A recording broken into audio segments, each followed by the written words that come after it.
Welcome back to This Week in History, the one where we log onto the internet for the first time! And we answer the question, how did Northern California become the tech hub known as Silicon Valley? Come with me as we head west. If you didn't know, a lot of our technological innovations come from war. This particular innovation came from a war you and I know as the Cold War. That classic US versus the Soviet Union.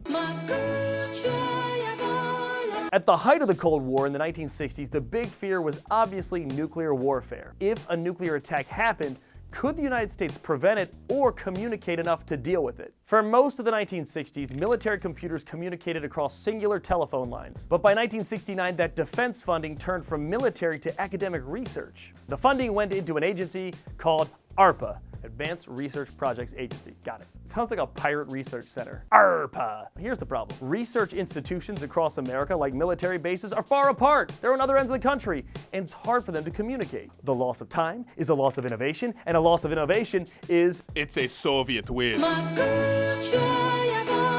So to further that technological research, ARPA developed, get this, ARPANET. The idea was interesting. Instead of needing one dedicated telephone line traveling from one research institution to the next, it would send information along multiple telephone lines in what's called packets of information. Basically, here's how it works. The large message is broken up into packets and sent from one research institution along multiple lines, arrives at the other research institution, and is then reassembled in order upon arrival. So with that technique, this week in 1969, ARPANET established its first 4 nodes.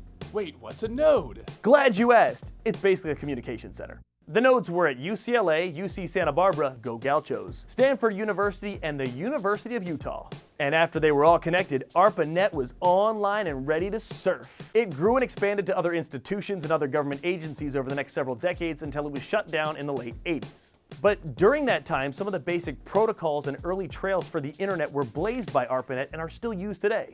And when we get a look at those first 4 nodes, we get an idea of where the technological hub of America was going to be. California, man! As Stanford University's technological appeal grew, more and more innovators came to the area, and now, today, that whole stretch of land is known as Silicon Valley. You could kind of say that our sleek modern world owes at least part of it to something that sounds like dog food. ARPA!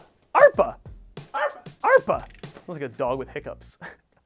Hey, thanks for watching This Week in History. Glad you used the ARPANET to get to our story. Give us a like and a subscribe, and we'll see you next week on This Week in History.